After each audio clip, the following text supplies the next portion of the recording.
Hey guys, today I'm gonna present a tutorial in which I'm gonna show how to conserve the transformations that you used once in Photoshop to position something in order to do the same thing with a different image. For example, you have this billboard and you want to map an image exactly onto it, but the next time you're gonna do the same thing with an image that has the same shape but different content, you want to make sure that the transformations are exactly the same, not almost identical, but exactly the same. And this is for two reasons. One of them is for consistency, so every image that you're gonna map onto this is gonna look really nice and it's gonna match the corners perfectly.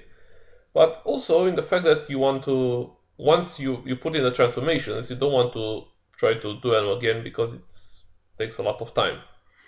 And sometimes the transformations are so complex that it's really hard to get them to match. And if you're, for example, if you're changing an image in a sequence of images, then it's really hard to get a transformation exactly the way you did it previously. So uh, it's gonna look like it's not exactly in the correct position, and you should really try to avoid that. So I'm just going to roughly select this area just to show you that, as you can see, the edges are completely not parallel. So uh, we can't just have a skew transformation. You have to transform all the corners.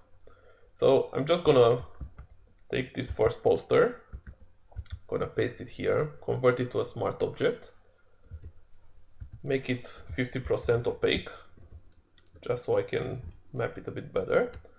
And I'm just gonna roughly move it towards the corners, but not perfectly, because that perfect positioning has to be done with a lot of zoom. You can't just start.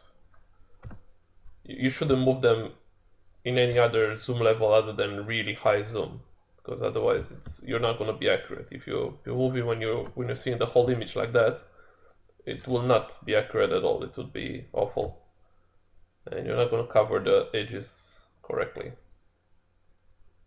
All right, just one more to go.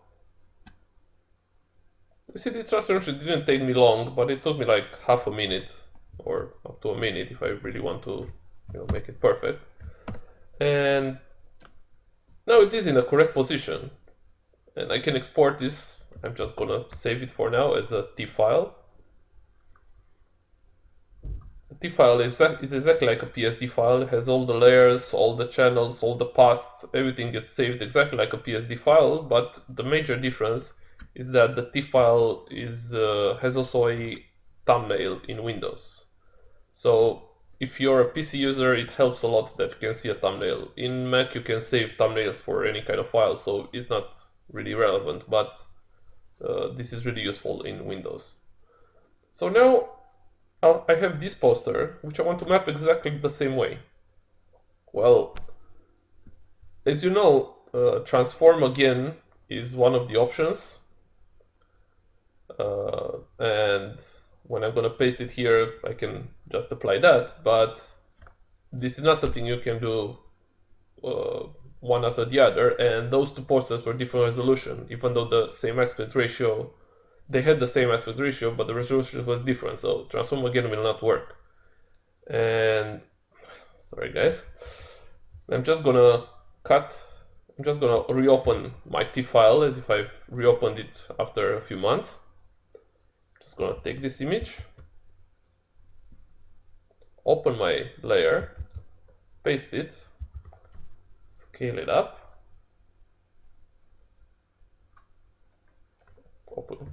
save and close the smart object.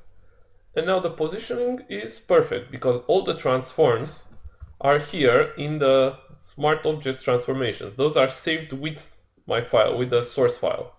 So I don't need to redo that. This way is very easy to get matching animations. If you want to have an animation here and you need everything to be positioned exactly in the same way, it's very easy to do it like that. And I strongly recommend you saving this kind of file for any kind of complex transformation, so you don't have to do it over and over again.